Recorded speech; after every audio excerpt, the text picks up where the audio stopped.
दोस्तों, क्रोध आजकल के जनमानस की एक आम समस्या बन गई है।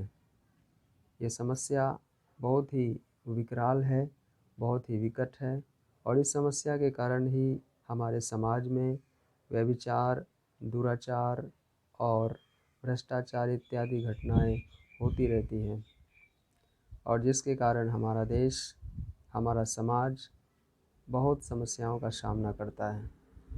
यह क्रोध इतना घातक होता है कि इसके कारण किसी व्यक्ति की मृत्यु भी हो सकती है, जान भी जा सकती है। क्योंकि जब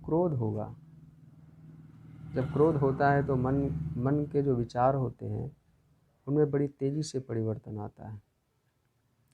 लोग हिंसा करने के बारे में सोचते हैं, मारने और मरने के विषय में सोचने लगते हैं, मारने और मरने पर उतारू हो जाते हैं।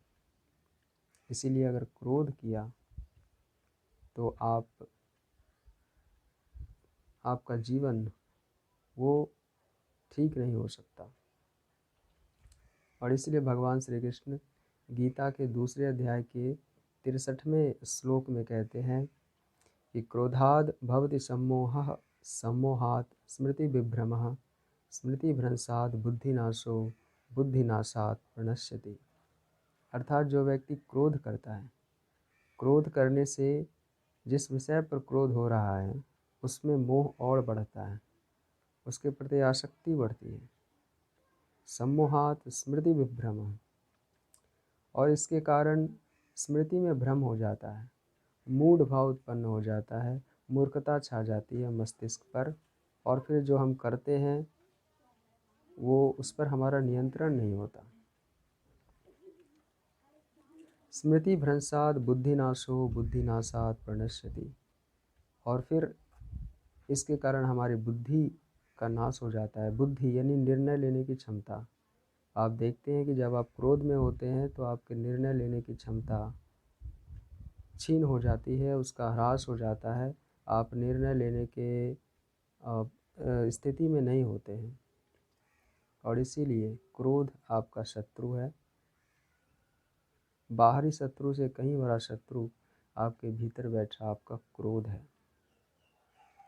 और जब इस तरह से आपके स्मृति में भ्रम हो जाता है तो आप अपनी स्थिति से गिर जाते हैं। बुद्धिनाशात् प्रणश्यति, अर्थात जब आपके निर्णय करने की क्षमता ही चली गई, जब आप विक्षिप्त की भांति आपका आचरण हो गया, तब आप अपनी स्थिति से गिर जाते हैं। स्थिति से गिरना यानी कि जो आपका व्यक्तित्व, वर्तमान समय में जो भी आपने अपना व्यक्तित्व बनाया है, उस व्यक्तित्व की उस स्थिति से भी आप नीचे आ जाते हैं। इसीलिए क्रोध नहीं करना चाहिए।